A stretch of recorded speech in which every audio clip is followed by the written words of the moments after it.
Hello clan, my name is Anita, the kitchen organizer, and today's recipe is absolutely simple, but I promise you if you make it this way, it will be one of the best efo soups you would have ever tasted. Trust me. Now come along, let's get cooking.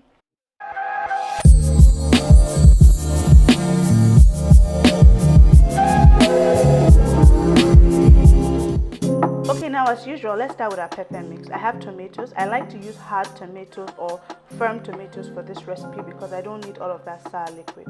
I also have some tatashes, also known as red bell peppers. I have some red chili peppers, also known as shombo, and then I have some onions as well. Now the little twist that I have with my pepper mix is that I'm using yellow peppers because of course the flavor is very intense. I blend coarsely and this is pretty much what it looks like.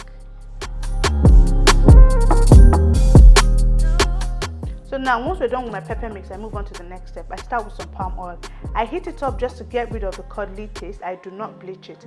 And once it's properly heated, I add some iru. I add about a cooking spoon of iru or thereabout, but that's very dependent on the quantity of soup.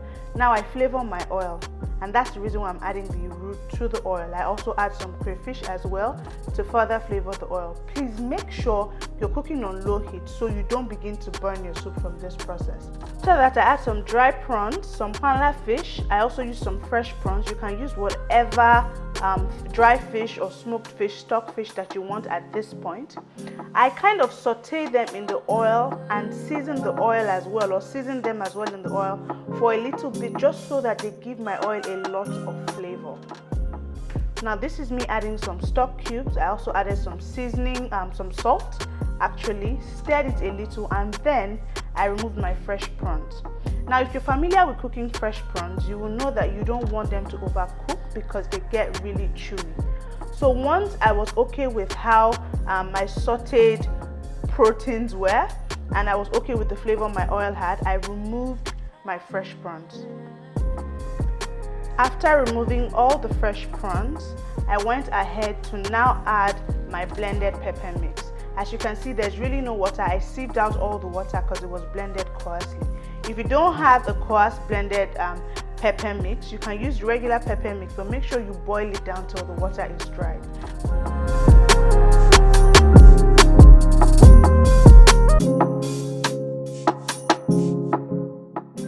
Now once I was okay with the taste of my pepper mix, or with the taste of my sauce at this point, and I was sure that my tomatoes and peppers were no longer sour, I went on ahead to the next step, which was to incorporate my protein or more proteins.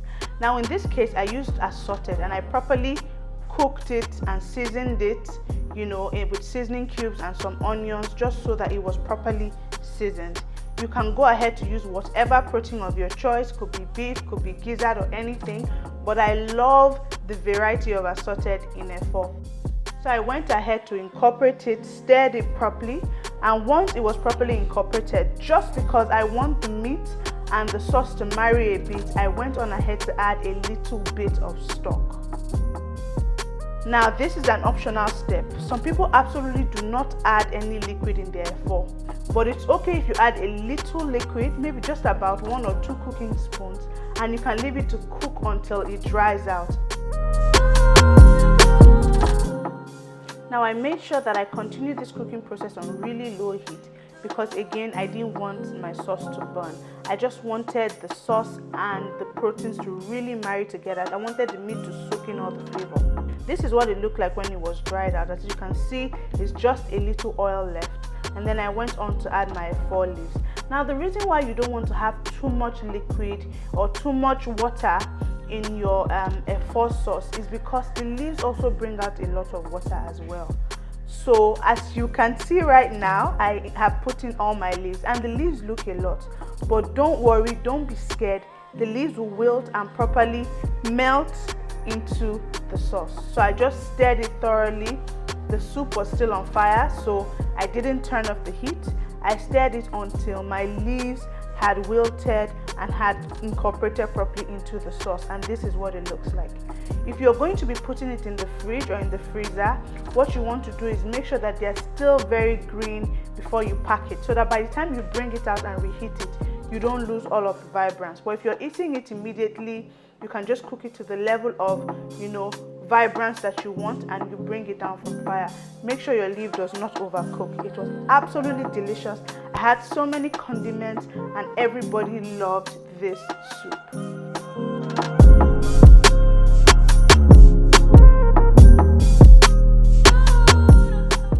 Now, if you like this video, please don't forget to subscribe, share with your friends and family. Also turn on the notification button so that you get notified whenever I release a new video. And until next time, bye guys. Bye guys.